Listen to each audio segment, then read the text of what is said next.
Dear friends, students, आप सभी को मेरे इस यूट्यूब चैनल पर हार्दिक स्वागत है, अभिनंदन है। मैं हूं doctor Vrinda Singh, associate professor home science, government girls college Jodhpur. आज बच्चे मैं आपको कुछ क्वेश्चन पूछ रही हूं और देखती हूं कि हमारे बच्चों को कितना आता है। कुछ बच्चे ने हमसे पूछा था कि मैडम वस्त्रोपयोगी रेशों के गुण से संबंधित कुछ प्रश्नों को पूछिए और कुछ प्रश्नों के उत्तर हमें बताइए। उनकी बातों को मैंने ध्यान में रखते हुए कुछ प्रश्न तैयार किए हैं और जानना चाहती हूँ कि देखते हैं इनमें से आपको कितने प्रश्नों का उत्तर आता है। चलिए पहला प्रश्न पूछती हूँ आपको। निम्न रेशों में से किन रेशों में अवशोषकता का सर्वाधिक गुण होता है? निम्न रेशों में से किन रेशों में अवशोषकता का गुण सर्वाधिक होता है? आंसर है कपास, दूसरा है नायलॉन, तीसरा है पॉलिस्टर, चौथा है फाइबर ग्लास। किसकी सबसे ज़्यादा अवशोषकता होती है? सबको पता है, बहुत इजी क्वेश्चन है। बोलो, केवल क्वेश्चन पूछ रही हूँ, आंसर मैं बाद में दूंगी कमेंट बॉक्स में। आप आंसर बताइएगा मुझे लिख के, ठीक है? आंसर नहीं बताऊंगी मैं इसका, आंसर आप देंगे मुझे। निम्न रेशों में से किन रेशों में अवशोषकता का सर्वाधिक गुण होता है? ऑप्शन क्या है? कपास, नायलॉन, पॉलिस्टर, फाइबर ग्लास। छोड़ दूं, आंसर बता दूं? बोलो। चलो मैं बता देती हूँ। बाकी जो तीनों मैंने आपको बताया, नायलॉन, पॉलिस्टर, फाइबर ग्लास, इनमें ये तो सब आर्टिफिशियल फाइबर है, इनमें अवशोषकता का गुण नहीं होता है, कम होता है, सबसे कम होता है, न्यूनतम होता है। और कपास प्राकृतिक रेशा है, सूती वस्त्र है, इसमें अवशोषकता का गुण सर्वाधिक होता है। इसीलिए कपास के रेशों को गर्मी के मौसम के लिए, सर्दी के मौसम के लिए, सबके लिए सूटेबल मानते हैं। ठीक है, आंसर बता दिया नहीं चाहते हुए भी। उनको लगा चलो बच्चे कहाँ परेशान होंगे, बता देते हैं। दूसरा क्वेश्चन, वस्त्रोपयोगी रेशों के अनिवार्य गुण हैं। कौन कौन से अनिवार्य गुण हैं? देखो, लंबाई, पहला लंबाई, दूसरा अवशोषकता, तीसरा प्रत्यास्थता, चौथा उपरोक्त सभी। अनिवार्य गुण कौन कौन से हैं? बोलिए। वस्त्रोपयोगी रेशों के अनिवार्य गुण हैं लंबाई, अवशोषकता, प्रत्यास्थता, उपरोक्त सभी। क्या करेक्ट आंसर है? करेक्ट आंसर इज उपरोक्त सभी। तीनों गुण ही होना चाहिए, मैंने आपको बताया था। लंबाई उसकी अच्छी होनी चाहिए, अवशोषकता उसमें होना चाहिए, प्रत्यास्थता का गुण होना चाहिए, एवं प्रतिस्कंदता का गुण होना चाहिए, उसमें ऐठन को सहन करने की शक्ति होनी चाहिए, है ना? सारे गुण होना चाहिए, ये मैंने पढ़ाया था। चलो नेक्स्ट, तीसरा क्वेश्चन, थर्ड क्वेश्चन पूछ रही हूँ। वो ये है, किन किन रेशों में प्रत्यास्थता क्षमता अधिक होती है? किन रेशों में प्रत्यास्थता क्षमता अधिक होती है? किन में होती है बताओ? रेशम, पॉलिस्टर, ऊन या कपास?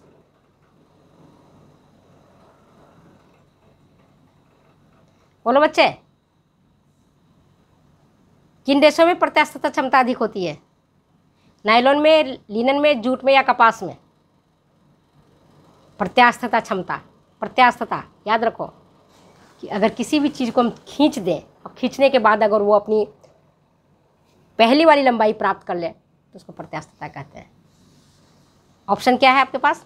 नायलॉन, लिनन, जूट और कपास। आंसर क्या होना चाहिए? हिंट दे दिया। क्या है आंसर होना चाहिए बेटे, बताओ फटाफट।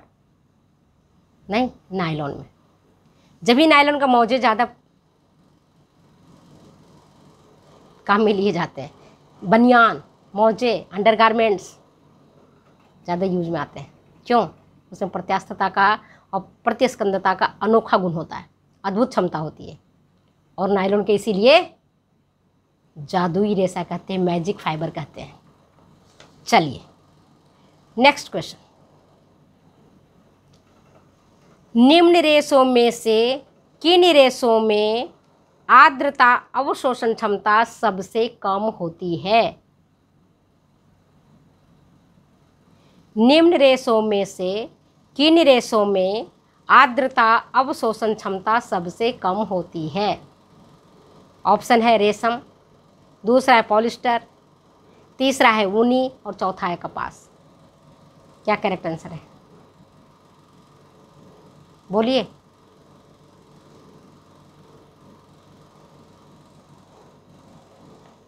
एब्जॉर्प्शन पावर सबसे कम किस में होता है, ये पूछ रही हूँ मैं।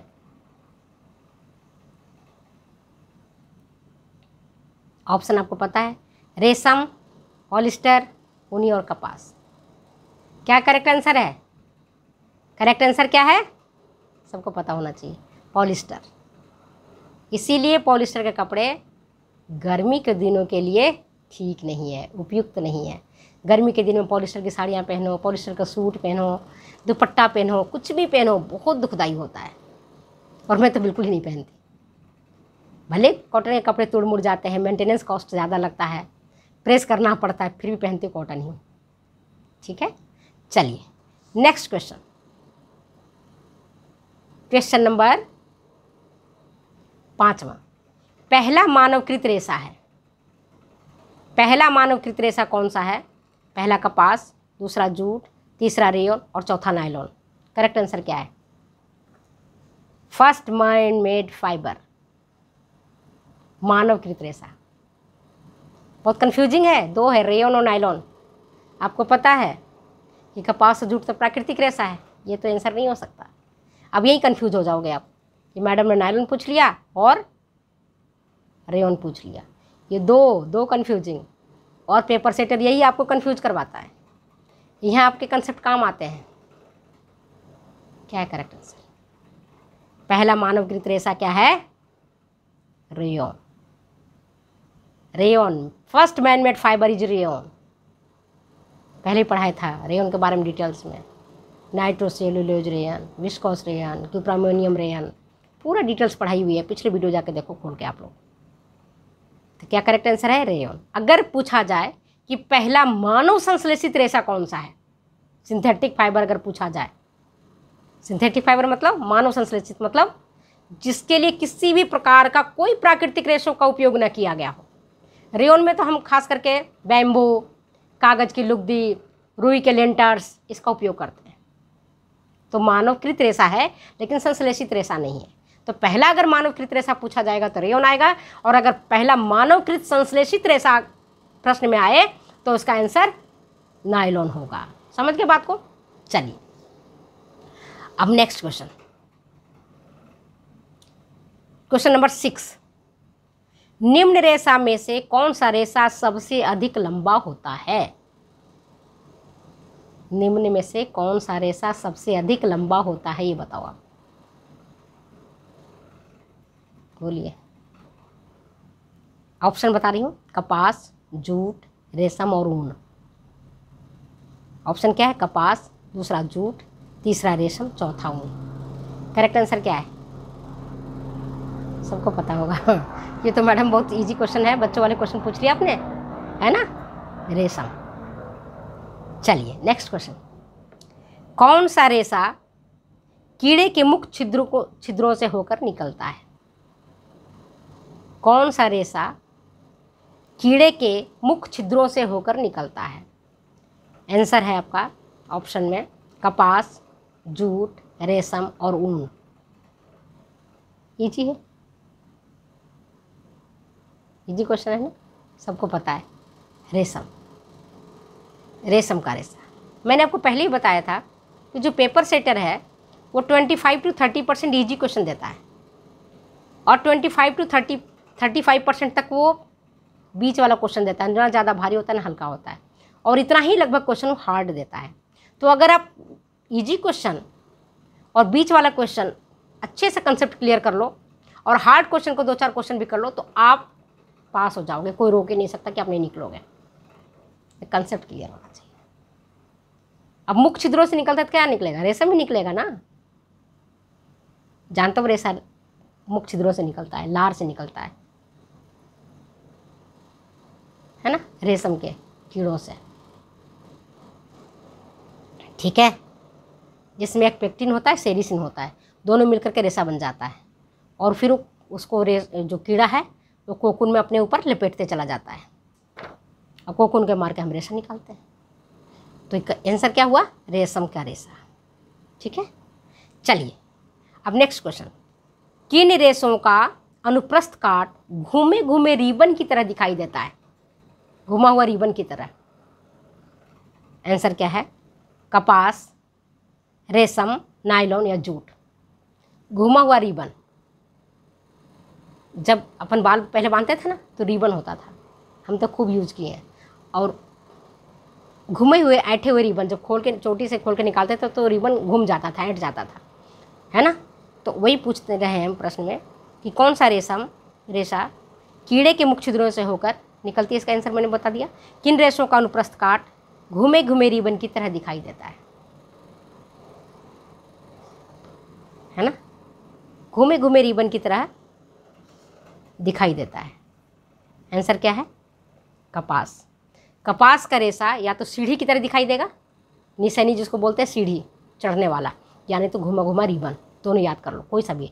अगर सीढ़ी नुमा दिखेगा तो भी कहोगे कि कपास का रेशा है, और अगर घुमे घुमे ऐठे हुए रिबन की तरह दिखेगा तो भी कपास का रेशा। करेक्ट। चलिए next question, last question. Nylon के रेशे का अनुप्रस्थ काट होता है कैसा? वृत्ताकार, दूसरा ऑप्शन झिर्रीदार, तीसरा हड्डी के समान, चौथा रिबन के घूमे घूमे ऐठे हुए रिबन की तरह। करेक्ट आंसर क्या है? नायलॉन का रेशों का जब आप अनुप्रस्थ काट कटोगे तो ये वृत्ताकार दिखाई देगा। इजी क्वेश्चन था, ठीक है। तो ये दो चीज़ मैंने आपको बताई। ये वीडियो अगर आपको अच्छी लगती है तो प्लीज़ शेयर करें, कमेंट करें, सब्सक्राइब करें और लाइक करना ना भूलें। आप बच्चे लाइक करने में, कमेंट करने में बहुत कंजूसी करते हो, जबकि मैं आपको अगर नहीं पढ़ाती हूँ तो नहीं पढ़ा पाती तो मुझे इसका अफसोस होता है कि आज मैंने बच्चों को क्लास नहीं लिया, बच्चों को कुछ मैंने नहीं बताया।